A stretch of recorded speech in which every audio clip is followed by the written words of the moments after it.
Rikthehemi në studiot nderuar teleshikues për të folur për ato që është temdite sot e politikës shqiptare, politike e cila mbas rezultatit të zgjedhjeve të 25 qershorit është fokusuar tek dy gjëra, emrat e mundshëm, se kush mund të jenë ministrat kabinetit të ri, i cili do të jetë tërësisht socialist, dhe tjetra zhvillimet brenda Partisë Demokratike, zhvillimet të jetë dramatike, le të themi, për jetën politike të Partisë Demokratike, por sikur se janë shprehur dhe eksponentë të ndryshëm të kësaj partie, me reperkusione, me pasoja për fatin e krejtë Shqipërisë, sa po ndoqëm Asrit Patozin, i cili e cilësoi Lulzim Bashën rrezik kombëtar. Kemi pasur këto ditë në studio, në fakt që kur doli, edhe si lajm për kuriozitet profesional, por edhe për interes për publikun e gjerë, personat cilët kanë kërkuar dorëheqjen e Lulzim Bashës. Janë personat cilët, si për shembull zonja Zana Guxholli, është nga ata që e ka votuar Lulzim Bashën në zgjedhjet 4 vjet më parë, në garën e tij me Sokolulldashin. Kemi pasur njerëz të cilët kanë qenë të afërt me të, apo shok, për shembull, siç ka qenë zonja Edith Harxhi. Kështu që për të kuptuar pikërisht se çfarë i ka shtyrë këta njerëz që të kërkojnë sot dorëheqjen e Lulzim Bashës. Njeriu që do të kemi tani pas pak në studio është një njeri shumë besnik, ndoshta nga këshilltarët më të afërt Lulzim Bashës, deri deri momentin që bëri listat, ajo natë e famshme që është përfolur shumë si momenti kur Lulzim Basha bëri një ndarje të prerë mes Partisë Demokratike, siç e njihnim deri në atë moment, dhe Partisë së Re Demokratike, siç po konfigurohet nga rezultati, nga listat që ai prezantoi dhe nga gjithë koncepti që ai ka me sa duket për partinë. Bëhet fjalë për zotin Genti Malko. Zoti Malko, përshëndetje, mirë se erdhët. Atëherë ju si funksion zyrtar në parti jeni kryetari i departamentit për pronën dhe si tillë jeni zgjedhur nga Këshilli Kombëtar si kryetari i departamentit, po ashtu si kryetari i departamentit jeni anëtar i kryesisë së Partisë Demokratike. Jeni një njeri i cili keni qenë, ju kanë konsideruar nga njerëzit më besnik, do t'ju pyes pak edhe për atë momentin e listave, ju keni qenë me zotin Basha, dhe po ashtu jeni njeri i cili karrierën, pra njerëzit e publiku i gjerë nuk ju njeh, por strukturat e Partisë Demokratike ju njohin shumë mirë. E din se kush është Genti Malko, njëri që ka 15-20 vjet sa keni. 20 vjet kanë vajt në vitin 97. Domethënë që në 97-ën jeni Partinë Demokratike, 2017 bëhet 20 vjet. Po, është rasti klasik, le themi, të bërit karrierë në parti politike, qofse blejoj ta filloj. Pse si e keni filluar? Një anëtar i thjeshtë i Forumit Rinor. Në vitin 97, bilas në momentin më në krizë të thellë Partisë Demokratike mbas situatës të vështirë që kaloi.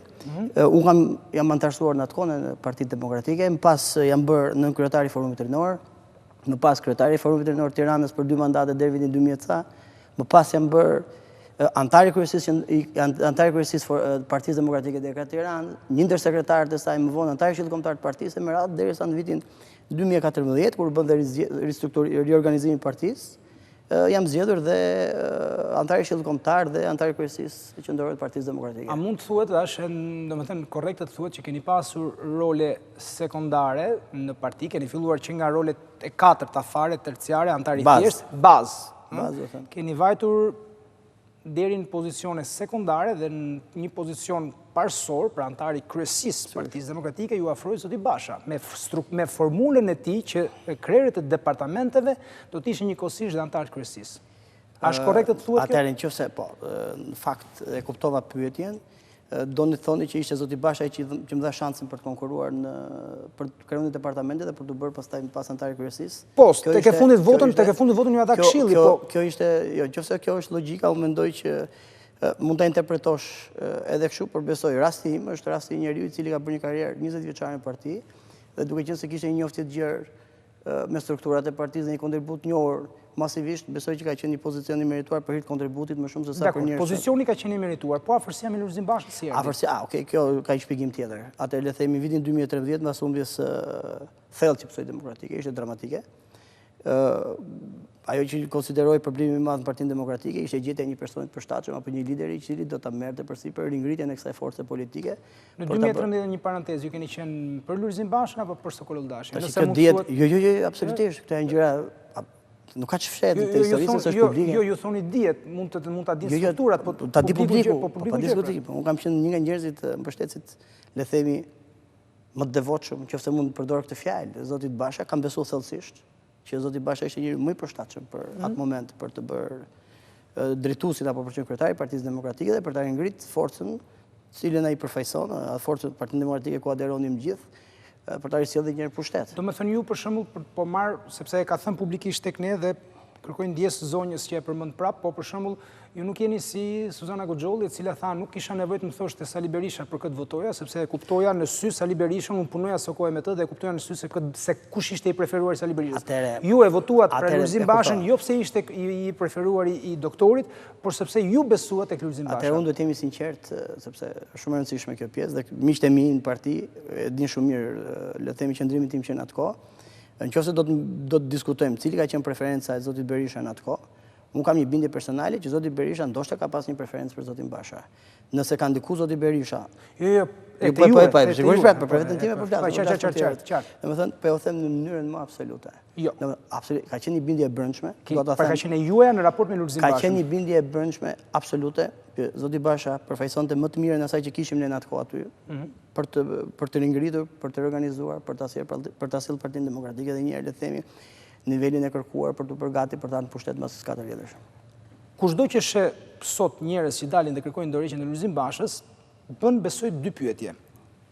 E para që ka të bëjë me pozicionin e këtij personi në raport me partinë, dhe e dyta, zhvillimet e partisë si mund të ndikojnë në jetën e një qytetari që e sheh këtë gjë nga jashtë Partisë Demokratike. Pra, ne kemi dy grupe shikuesish në këto momente. Kemi militantët e Partisë Demokratike, kemi dhe njerëzit që nuk kanë lidhje me Partinë Demokratike. Militantët thonë, sigurisht, ndoshta nuk është rasti juaj, po mund të jetë dhe rasti juaj, sepse mund t'ju njohin Tiranë, po nuk ju njohin Fjallabien Tropoj, nuk ju njohin Fjallabien Saranda, po në Vlorë. Njohin që ti sigurt dhe. Dakor, po gjithse, okay, atëherë pyetjen e bëjnë militantët, po pyetjen e bëjnë dhe njerëzit e thjeshtë. Pyetja është, ku keni qenë ju gjatë zgjedhjeve? Keni qenë kryetari i departamentit për pronat, a keni punuar apo s'keni punuar? Sepse u tha që programi me cilin Partia Demokratike u paraqit në zgjedhje ishte bërë nga këshilltarët e zonjës Merkel. Dhe tjetra, pastaj, janë dy boshte, besoj mbi këto do ta zhvillojmë bisedën bashkë. Boshti tjetër është për qytetarët e thjeshtë, pastaj jo më për strukturat e partisë, është si ndikon rezultati brenda Partisë Demokratike, zgjedhjet brenda Partisë Demokratike, Lulzim Basha apo X apo Y që në jetën e qytetarëve të Shqipërisë. Kështu që fillojmë me radhë. Kindajmë. Ku kam qenë unë? Ku keni qenë juve? Gjatë fushatës. Po. Besoj që pyetja që po më drejton mund të ketë edhe një shtys të logjikshme, sepse këtë periudhë është thënë që ose është përpjekur të faturohet që një pjesë e humbjes u shkaktua edhe për fajtë një pjesë e drejtuesve apo strukturat e Partisë Demokratike, të cilat nuk u mobilizuan sa ç'duhet. Po, Tomora Rizoti tha kam lëvizur me automatin tim, tha. Arben Skënderi tha kam qenë këtu. Kurse Astrid Patozi tha më do t'japi një tank të dalësh në luftë, mua më dha një pushk druri dhe më tha shko lufto. Po, gjithë janë, domethënë, gjitha pretendimet janë të vërteta. Unë besoj që e vërteta në këndvështrimin tim është akoma më e thellë, le të themi, në këtë histori. Për herë të parë, le ta filloj kështu sepse këtu ka shumë gjëra për të thënë kjo. Për herë të parë, në 20 vjet që unë kontribuoj në Partinë Demokratike, po ju betohem që nuk më ka ndodhur të shoh, po flas për gjithë Shqipërinë, në çdo deg Partisë Demokratike, një mungesë motivimi në nivelet skajshme të strukturës Partisë Demokratike. Nëse do të referohemi, prandaj thashë gjërë, sepse e nisa në makro. Nëse do të referohemi saktësisht rastit tim, sigurisht rasti im është çik më specifik, sepse unë kam qenë anëtar i shtabit qendror Partisë Demokratike për fushatën, kam qenë anëtar i shtabit qendror për protestën, që kur nisi protesta, le të themi, përgatitjet filluan që në fillim të shkurtit apo fillim të janarit, dhe më është dashur të lëviz.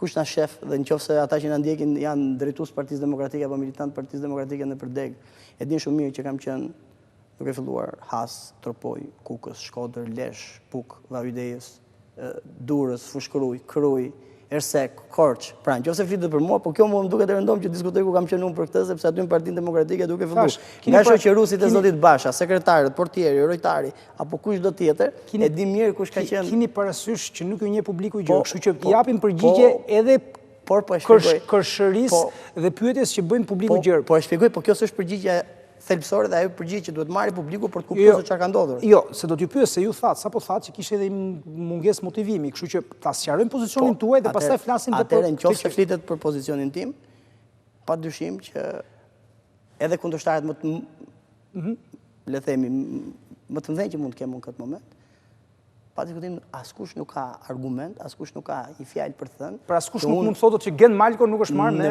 në mënyrën më të padiskutueshme. Por unë dua ta vazhdoj këtë argument. Te departamenti. Një moment. Te departamenti, ju keni punuar apo nuk keni punuar? A ka një projekt me shkrim apo pyetja, kjo është pyetja e rëndësishme për mua. Pra nëse pyetja e parë kishte të bënte personalisht me kontributin e një individi, që sado i rëndësishëm të jetë ai në parti, as ulas nga pesh, pra për të qenë sinqert. Pyetja e dytë që më bëre është një pyetje që është shumë e rëndësishme për publikun e gjerë dhe për militantët e Partisë Demokratike, sepse puna e kryer në departament, mirë apo keq, jep një rezultat dhe një pasojë shumë të madhe në elektorat. Pra, ose në rezultatin e zgjedhjeve. Pra, kjo pyetje duhet shtjelluar shumë mirë. Atëherë po të sqaroj për të ditur. Jo departamenti im, sepse ai është në mënyrë pa diskutueshme, po unë gjerasin klasë dhe për tjerët. Sigurisht kanë përgatitur tërë platformën elektorale për pjesë programit, pra që do të ishte pjesë e programit thjeshtë Partisë Demokratike në fushatën elektorale. Për fat ky është i depozituar në Partinë Demokratike, për fat e kam unë kompjuterat e mi, le themi, dhe stafi që ka punuar, sepse nuk është një individ që bën programin, por çdo departament ka një grup pune. Kemi grup punë në Tiranë që janë anëtar departamenti, që janë gjithë specialistë fushës, që kanë bërë maksimumin për këtë pjesë. Besoj që kanë bërë një punë shkëlqyer, por kemi anëtar departamenti që kanë punuar në Elbasan, në Shkodër, në Vlorë, pra po themi, në qytetet qendrore kryesore. Vetëm një sqarim për teleshikuesit. Zakonisht nderuar teleshikues në administratën publike, ku ka her pas here një specialist i caktuar i ngarkohet një punë, gjëja e parë që bën është që protokollon në protokollin e institucionit që ta ketë nëse pacienti si provë të punës së tij, i merret apo nuk i merret parasysh nga e prori. Pa diskutim. Domethënë, e njëjta logjik ka funksionuar. Pa diskutim, po është bërë një punë e madhe dhe çdo njeri në departament ka pasur pjesë në ditë përgjegjësisë për pjesën që i takonte për të punuar. Pra, nuk dua të ndalem tek kjo sepse është punuar dhe provat ekzistojnë që është punuar. Po në mënyrë pa diskutueshme, po unë dua ta vazhdoj akoma këtë, sepse është esenciale. Domethënë, është një nga pikat që në fund të ditës unë ose në fund kësaj interviste unë do dua të ndalem dhe të them diçka tjetër. Në këtë punën tuaj jeni asistuar nga specialist gjerman? Atëherë ka pas një grup pune, sepse departamentet janë 20 ca, dhe nuk mund të ishim gjithë. Por ka pas një grup pune që ka bërë koordinimin e programit që kemi bërë neve, e platformës tonë, i cila i kaloi pastaj specialistëve gjermanë, cilët diskutonin. Pra ka pas realisht specialist gjerman, nuk ka qenë. Unë nuk i kam takuar. A ju si keni takuar? Sigurisht, pra ka pas 2-3 njerëz tjerë që merreshin me këtë pjesë dhe që negocionin me ta duke diskutuar nëse duhet hequr, duhet shtuar apo duhet bërë diçka. Pa hyrë kësaj pjese. Programi i partisë apo pjesa e punës apo platforma e bërë nga departamenti, ndër të tjera është prezantuar edhe në kryesinë e Partisë Demokratike në prezencë të deputetëve, sepse ka qenë një rreth i gjerë kur çdo departament pati një moment kur do prezantonte edhe platformën, pra dhe programin. Dhe kjo është bërë në prezencë zotit Basha dhe në prezencë të gjitha. Dhe po të garantoj, do ta lëm modestin më njanë, ajo çfarë kemi paraqitur ne, ndoshta ka qenë më e strukturuara, më e mirë punuara, më e qarta, them unë, do të kishte qenë ideale nëse do të kishte qenë. Por çfarë ka ndodhur? Kjo është esenciale, prandaj thash pyetja është e rëndësishme. A pati Partia Demokratike, dhe këtë e bën gjithë departamentet, kush më shumë e kush më pak, por unë besoj të gjithë punuan dhe bën diçka. Një program të saktë që ta paraqiste gjatë fushatës elektorale për qeverisjen në 4 vete që do të vinin nëse do të ishte në pushtet. Unë këtë nuk e kam parë në letër. Pra, unë këtë program, këtë platformë, nuk e kam parë në letër të shtypur, në i broshur, ashtu siç ka qenë traditën e partisë në vitet e mëparshme. Pra, dile me pjesë programi. Sigurisht, ajo çka kemi paraqitur ne ka qenë një program i gjerë, që mund të ishte më shumë se sa një platformë elektorale, ishte një program qeverisës, le themi, gati i plotësuar deri në detaje, por pjesa esenciale e çdo departamenti merrej, hidhet në broshurë, e cila i paraqitet publikut dhe prezantohet. Dhe pse ishte e rëndësishme, sidomos pjesa e departamentit tim them, 2 shtyllat bazë. Pse s'u bë kjo? Tani kjo është një çështje tjetër, po më lër ta them deri. Nëse kemi kohë, do ta shkojmë këtë pjesë. 2 shtyllat bazë, në cilat për hir të traditës, për hir të ideologjisë, për hir të zanafilës Partisë Demokratike, përbëhen nga shtrati kryesor, le të themi, themelet të cilat përbëhet nga ish pronar dhe ish përndjekurit. Pra, nëse ne duam të maksimalizojmë votat tona, nëse ne duam që të jemi lojal me atë pjesë tradicionale që na mbështet në fushat, që historikisht na ka dhënë votën, duhet kishim dalë përpara këtyre njerëzve. Kësaj shtresë, unë flas për pjesën time. Po, se Tomori flet për vetën. Për pjesën e vet, pa diskutim, dhe do kishim thënë, Partia Demokratike. Një sekond se unë them Tomori dhe unë mendoj se e di po Tomori Zoti shefi departamentit të ish përndjekurve politikë që kemi pasur stuar studio. Do thotë, do të kishim dalë para shpërndarëve. të ushim thënë, Partia Demokratike ka këtë program. Ka përcaktuar, le themi, kjo do t'jetë piketa kryesore, apo piketat kryesore me cilat do të mbështetet platforma e PD-s, platforma qeverisë e PD-s për 4 vjetët në vazhdim. Për zgjidhjen, kuptohet, më të pëlqyeshme të mundshme për këtë shtresë. Nuk u bë. Qofse do ta shtjellojmë më vonë si duash, qofse do ta shtjellojmë tash, edhe këtë pjesë sepse është shumë esenciale dhe besoj. Jo, dalim vetëm te pyetja pse nuk u bë që ky është diskutim tjetër. Atëherë, unë këtë pyetje në fakt do doja shumë të kisha bërë zotit Basha. Ja keni bërë, se keni qenë njëri i besuar i tij. Po, atëherë, me që më ndërtove kështu pyetjen, unë do t'jap përgjigjen ashtu siç është e vërteta. Zotit Basha nuk kam pas mundësi ta pyes pse nuk u bë, por kam pas mundësi t'ja kërkoj, të paktën për 3 muaj rresht, kur ne nisëm protestën në shkurt, para kryeministrisë, duke ngritur çadrën për 90 ditë rresht.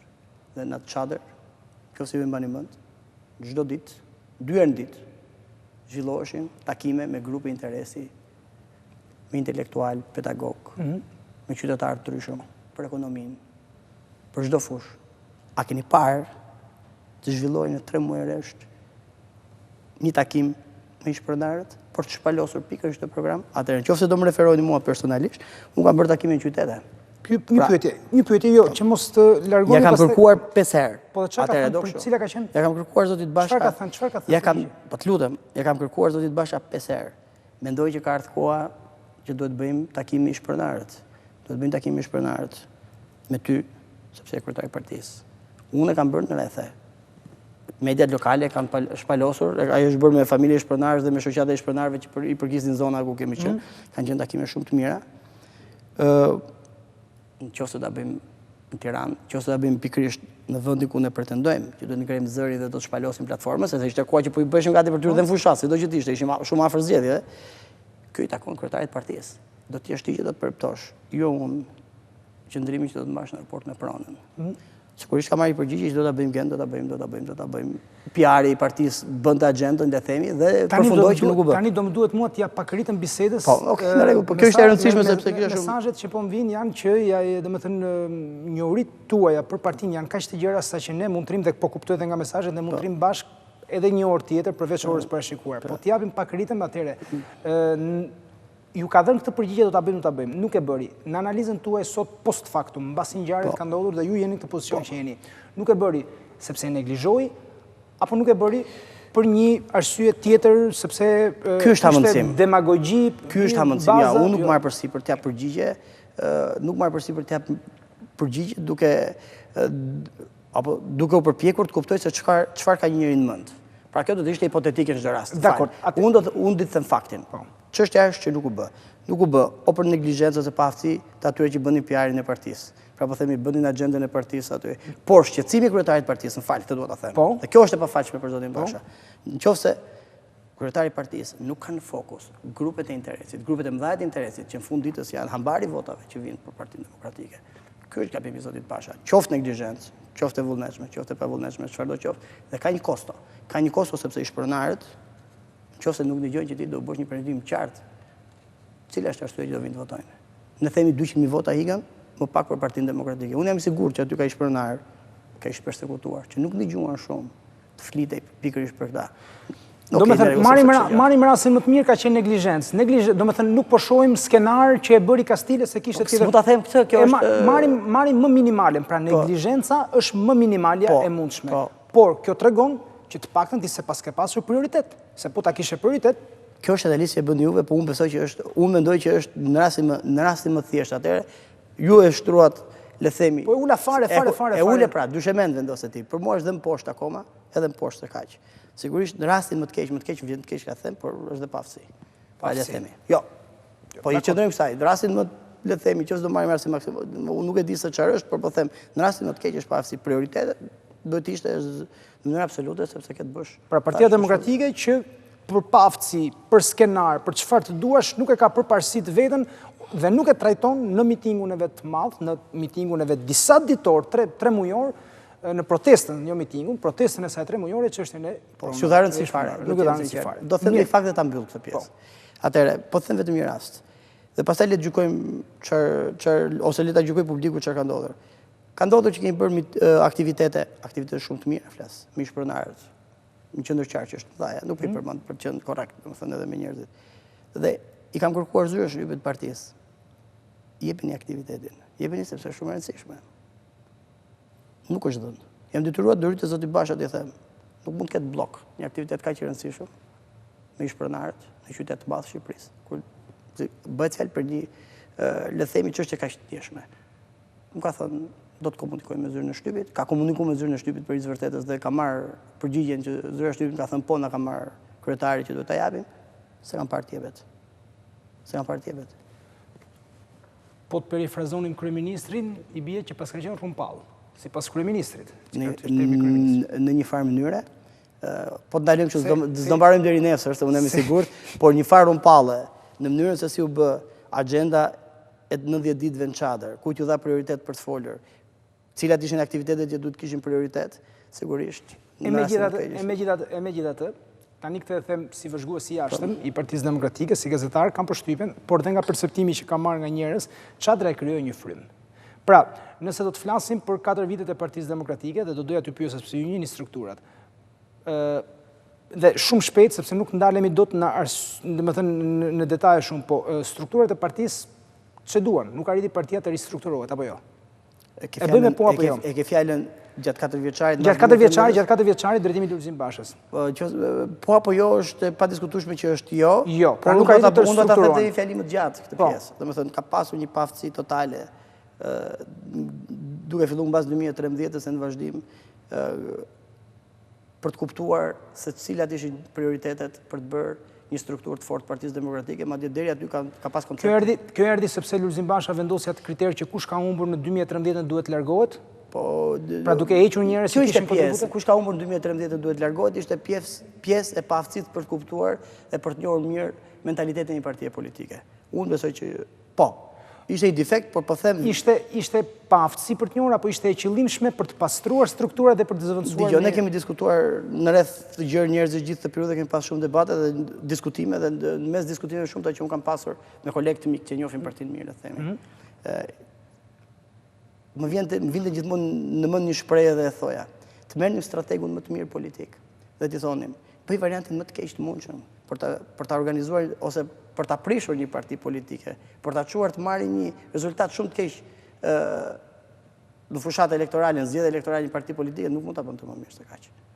Çorganizimin e partisë. Pasigurisht pra kjo, gjej variantin më të keq për ta bërë dhe nuk gjen dot një që ta bëjë më mirë se kaq. Ju jeni Partinë Demokratike nga 97-a e në vijim. Bini besoj dakord me analizën që unë bëj për zgjedhjet, që zgjedhjet në Shqipëri fitohen në 2 mënyra, ose me frym, ose me struktura, shpesh dhe në të gjitha rastet me të dyja bashkë. Do ta jap. Janë fituar me janë fituar me frym në 92-shin. Po. Pra kur Partia Demokratike nuk ishte strukturat që kishte dhe në vijim janë fituar me struktura dhe me frym. Jemi dakord në këtë? Pyetja është jashtëzakonisht e saktë. Po është një pyetje shumë konstatim, nuk është pyetje. Atëherë, te pyetja është këtu.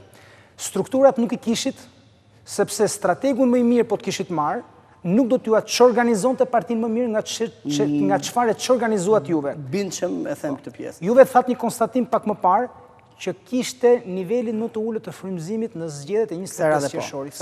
Nuk më ka ndodhur 20 vjet. Megjithatë, ky konstatim tjetër që bëj unë dhe këtë dua vetëm një konfirmim po apo jo, çadra gjithsesi me gjithë strukturat e shkatruara të partisë krijoi një frym. E krijoi apo nuk e krijoi? E krijoi një frym, por unë, domethënë, atëre e krijoi një frym. Do më humbësh gjëra esenciale duke vazhduar kështu. Nuk do t'i humim esenciale. E krijoi një frym. Pse këtë frym nuk e gjetet në zgjedhjet e 25 qershorit? Do ta trajtojmë nderuar teleshikues pas një pauze publicitare, rikthehemi sërish pas pak. Rikthehemi në studion nderuar teleshikues, jemi me Genti Malkon, një kryetar i departamentit për pronat në Partinë Demokratike dhe njëkohësisht edhe anëtar i kryesisë partisë. Jemi duke folur për çfarë ka ndodhur në Partinë Demokratike, mbyllim diskutimin tek mungesa e frymës që ju keni konstatuar në këtë zgjedhje 25 qershorit. Po, e mbyllë duke thënë që çadra krijoi një frym. Është e vërtetë. E nisë duke thënë që në 92-shin Partia Demokratike s'kishte strukturat mirë të organizuara, por kishte një frym.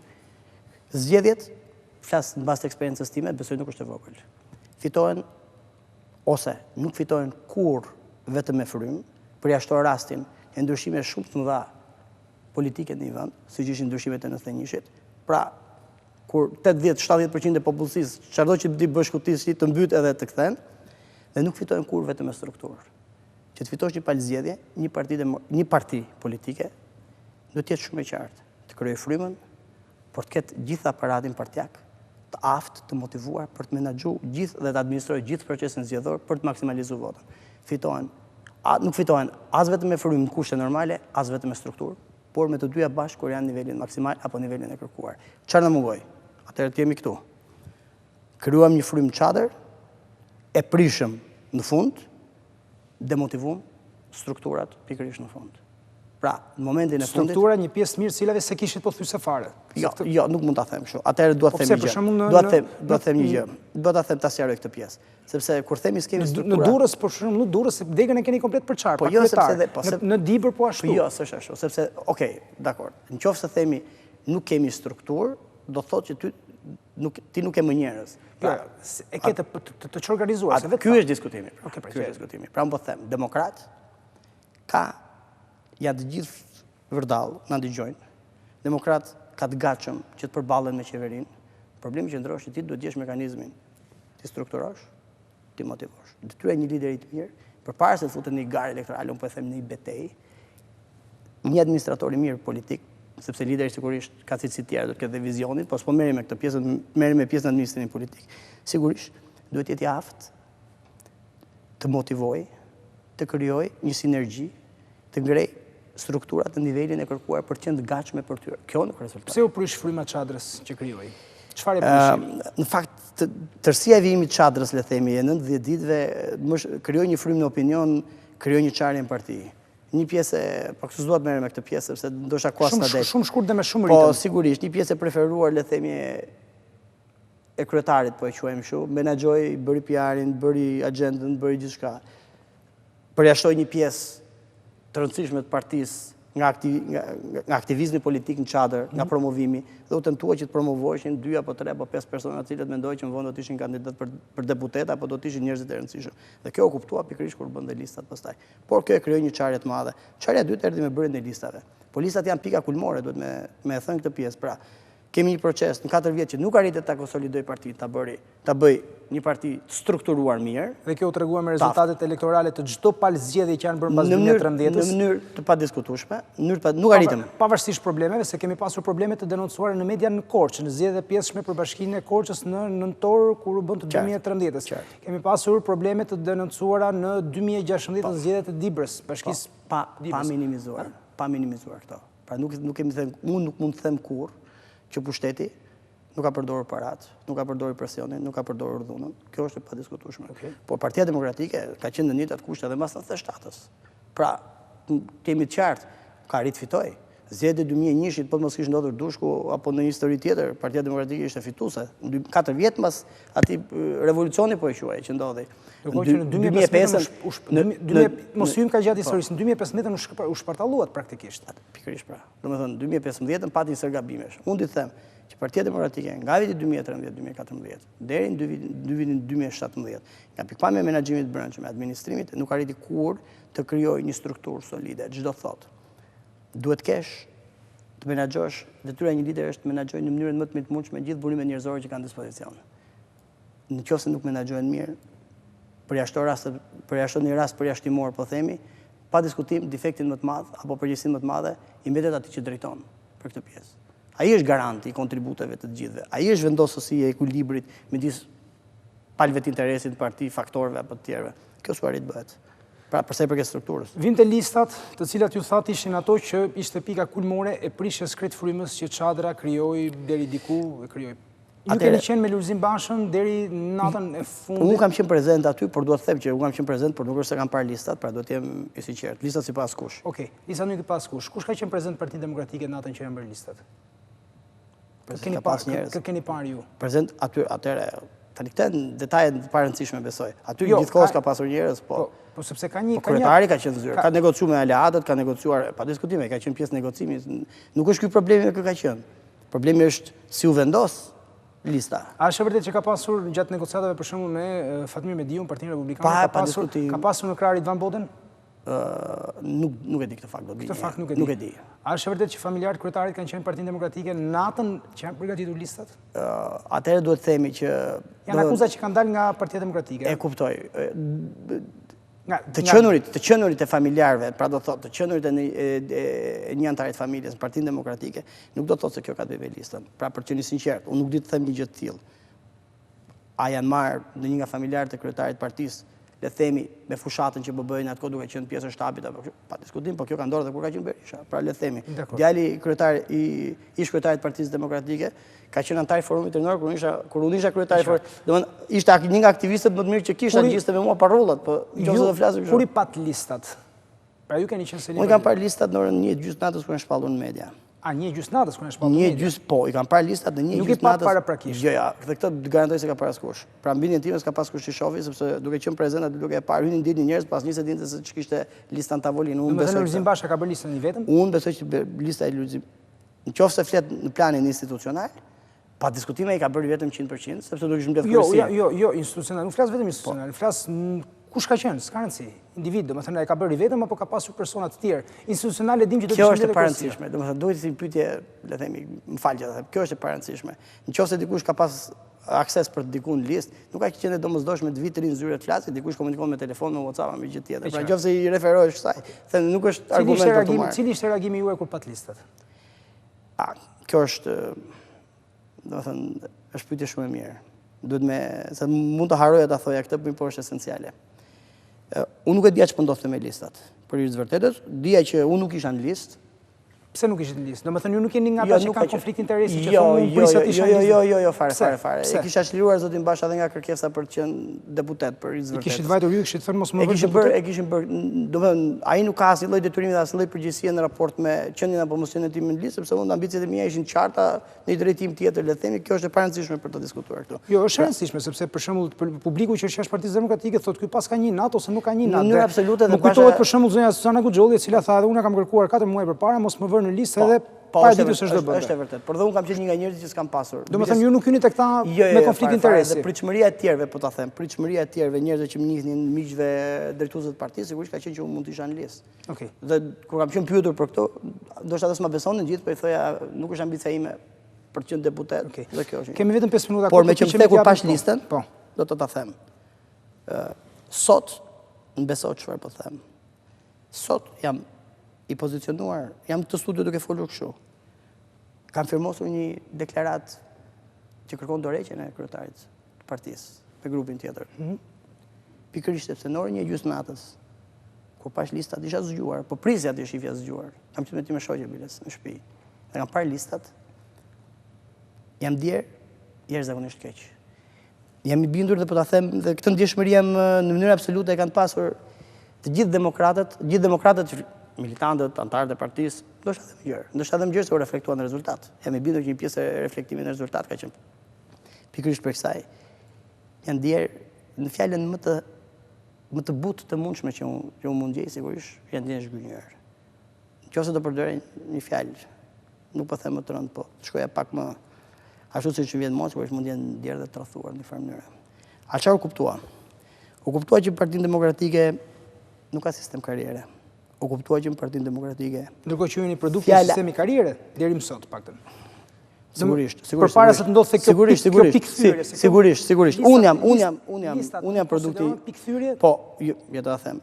Listat ishin pikë kulmore, po jo pikthyrje. Pra, gabimet e bëra radhas.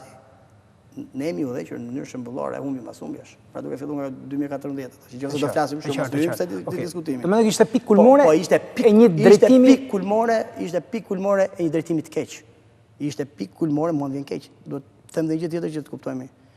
Në pikpamjen personale, edhe sot që flasim me zotin Basha, unë nuk kam prishur kur qef. Në planin personal, ju më thatë jeni besnik, jeni cilësoj si një nga besnikët e zotit Basha. Në bindjen time fjala ose ashtu siç e konceptojmë fjalën besnik është një lloj varësie, por i vërtetës ka një lloj varësie. Nuk pëlqen ta përdor shpesh për njerëzit, besniki këtij, besniki atij. Por kam qenë një mik, unë besoj që kam pasur marrëdhënie miqësore shumë të mirë. Unë besnik jam vetëm ndaj diçkaje, ndaj parimeve, ndaj Partisë Demokratike, ndaj idealit të cilit kam qenë. Kjo ka qenë arsye që më kam mbajtur aty. Pra le të themi për të ndarë këtë koncept. Por bërja e listave, para e listave, një gjysnatës, kolpo që më dha, është emocion që unë e përjetoj sot dhe të garantoj e kam përjetu të gjithë. E kemi komentu të nesërmen dhe ka qenë një... Pse bëri ato lista që bëri? Kjo është një pyetje, pse bëri ato lista që bëri, duhet pyesë zoti Basha. Do të them, do të japu një përgjigje për këtë, do të thotë që unë të hamëndsoj dhe të filloj të flas, më fal, të flas në mënyrë subjektive që nuk dua ta bëj. Okej, meritokraci nuk ka. Ju lutem përgjigjuni pak shkurt vetëm këtyre pyetjeve që do të bëj sepse jemi në minutat e fundit. A mendoni ju se zoti Basha kishte besim se do të fitonte zgjedhjen? Duke parë, atëherë, kjo është bindje subjektive, por unë besoj të kjo. Kemi dozën e subjektivizmit në gjykimet që kemi për çështjet e caktuara. Unë besoj që zoti Basha nuk beson se do të fitonte zgjedhjen. Nuk beson që do të fitonte zgjedhjen. Bërja e shtabit, angazhimi i njerëzve, sepse bëri një pyetje në fillim, ku ke qenë ti se këtë ja bëjnë të gjithëve tani dhe i thonë, po ti s'ke qenë ti se kontribuar, ti ke pjesë në humbje. Atëherë, humbja apo fitoria nuk vjen si pasojë e kontributit një antar i kryesia, po mos pjesëmarrja e tyre, mos thirrja e antarëve të kryesisë, mos caktimi i zonë të caktuar ku ata duhet të angazhoheshin, mos kërkesa për të bërë, okej, ishte e qëllimshme, ndoshta në rast humbje për të faturuar atyre, le të themi, faturën e humbjes. Atëherë ju mendoni se zoti Basha këtë keni bindjes tuaja subjektive që nuk do të fitonte zgjedhjet. Besoj që A do të ishte më lehtë për Lulzim Bashën ose edhe për ju vetë po të ishte në vend që të menaxhonit një parti totalisht të re me një grup parlamentar totalisht ose me njerëz në mos të ri, me njerëz besnik, le të themi, në kushtet e një humbje si kjo e Partisë Demokratike?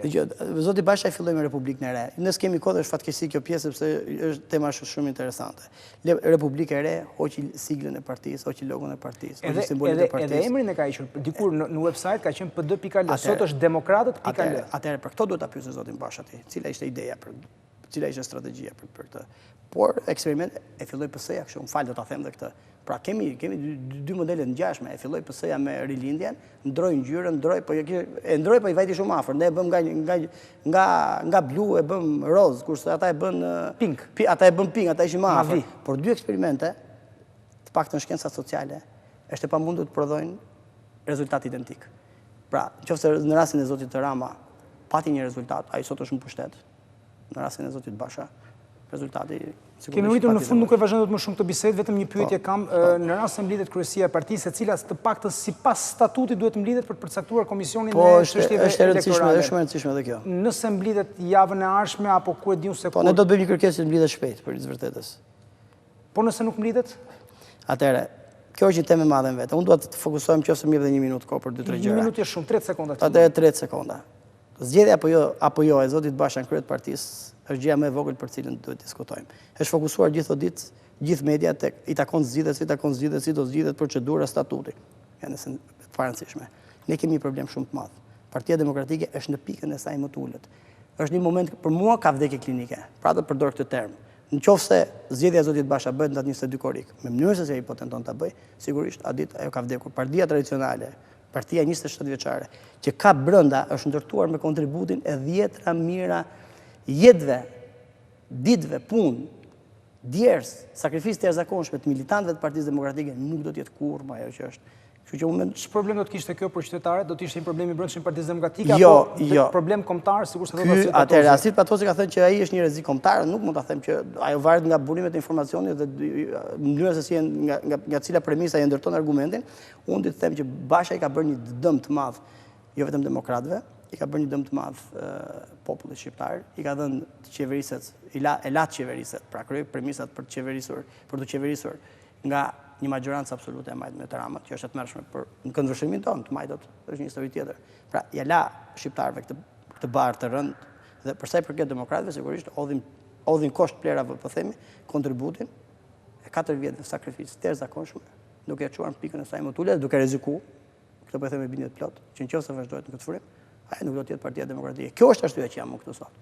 Nëse ajo vazhdon edhe pak të ndjekë atë, unë si demokrat që kam nisur karrierën në vitin 97 si një djalë shumë i ri, ditën më të keqe të Partisë Demokratike, nuk e njoh më atë parti. Nuk është në partia ku kam qenë unë.